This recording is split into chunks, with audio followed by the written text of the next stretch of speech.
میرپور خاص آموں کی پیداوار کے حوالے سے دنیا بھر میں اپنی خاص شناخت تو رکھتا ہے، تاہم رواں سیزن آموں کے باغات کے مالکان اور ٹھیکیداروں کو آموں کی پیداوار کے حوالے سے پریشانی میں مبتلا کیے ہوئے ہے۔ ان کی پریشانی کی وجہ کیا ہے، اس حوالے سے جانتے ہیں میرپور خاص میں ہمارے نمائندے شاہد جمیل کی اس رپورٹ میں۔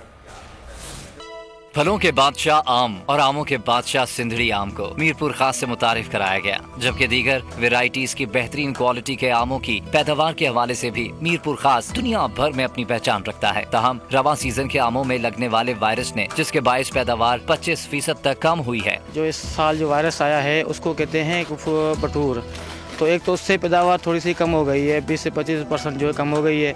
دوسرا جو ہے کہ ہمارا اس ٹائم پہ جو ہے موسم نے ساتھ نہیں دیا۔ اگست کے اندر بارش ہوئی تھی، ان کو ایک پورا سال ہونے والا ہے، اس وجہ سے جو ہے ہماری زمینیں خراب ہو گئی، اس وجہ سے بہت سارا نقصان ہوا ہے۔ باغ مالکان اور ٹھیکیداروں کو پریشانی میں مبتلا کر کے رکھ دیا۔ پاکستان بھر میں میرپور خاص کے آموں کا انتظار ہونا شروع ہو چکا ہے۔ آموں کے شائقین کے لیے باغات میں آموں کی پیٹیوں میں معمول سے کم مگر بھرائی کا عمل شروع ہو چکا ہے اور بہت جلد لال پیلے رس سے بھرے میٹھے آموں سے شائقین لطف اندوز ہو سکیں گے۔ شاہد جمیل، بول نیوز، میرپور خاص۔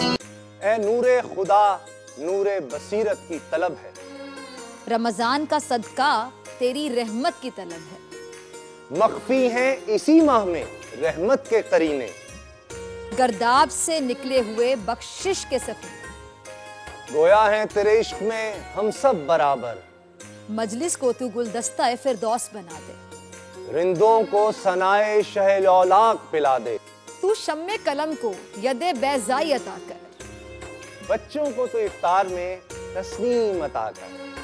رمضان مبارک کی خصوصی نشریات رمضان میں بول، صرف بول انٹرٹینمنٹ پر۔ رمضان میں بول